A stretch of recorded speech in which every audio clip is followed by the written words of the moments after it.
వేదిక మీద ఉన్న గౌరవనీయులు ముఖ్యమంత్రి రేవంత్ రెడ్డి గారికి,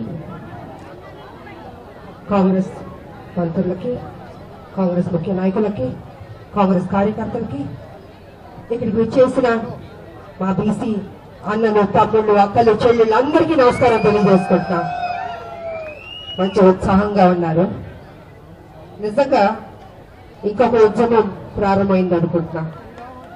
తెలంగాణకి ఎలా కొట్లాడాం, ఎలా త్యాగాలు చేసాం, ఇచ్చింది ఎవరు? మన కాంగ్రెస్ కాదా?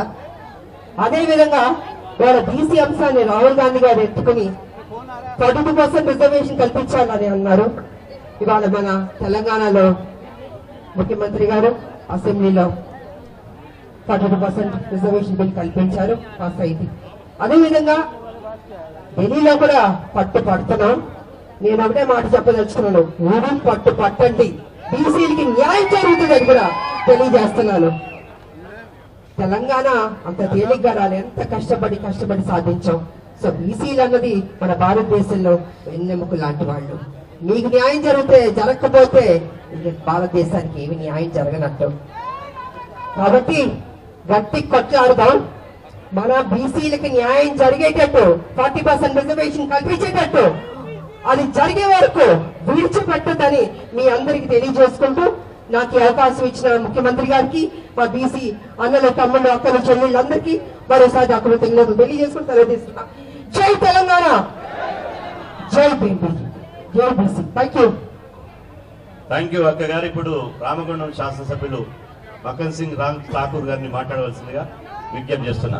బీసీల ఐక్యత నరేంద్ర మోడీకి వినపడాలా వద్దా?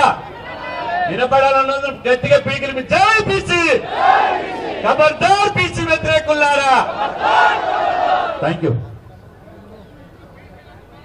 జై బీసీ, జై బీసీ.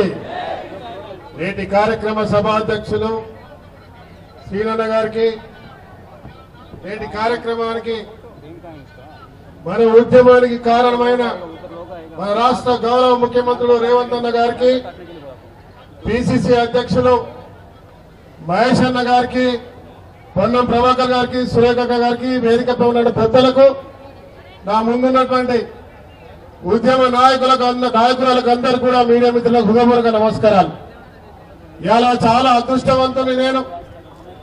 ఈ రాష్ట్రంలో రాహుల్ గాంధీ గారి ఆలోచనను అమలులోకి తీసుకొచ్చి బీసీ కులగణన చేసి, ఒకసారి పొరపాటు జరిగింది, ఇంకా కావాలంటే స్వచ్ఛమైన మనసుతో ఉన్నామని మరొక్కసారి పెట్టి, ఈ రోజు నేను రెడ్డి సామాజిక వర్గానికైనా, మా కేబినెట్ ఇంకొకరైనా పూర్తి స్పష్టమైన వైఖరితో ఉన్నామని, అవసరం అనుకుంటే రాబోయే రోజుల్లో నా పదవి త్యాగం చెయ్యడానికి కూడా సిద్ధం ఉన్నానని ఈ రోజు మన ముందు ముఖ్యమంత్రిగా ధైర్యంగా ఇక్కడికి వచ్చి భారతదేశంలో ఉన్న 50% బీసీలను ఒక్కటి చేయాలని చూస్తున్న మన నాయకుడికి అందరం కూడా సప్పట్లతో చేతులు జోడించి అందరికీ ధన్యవాదాలు చెప్పాల్సిన అవసరం ఉంది.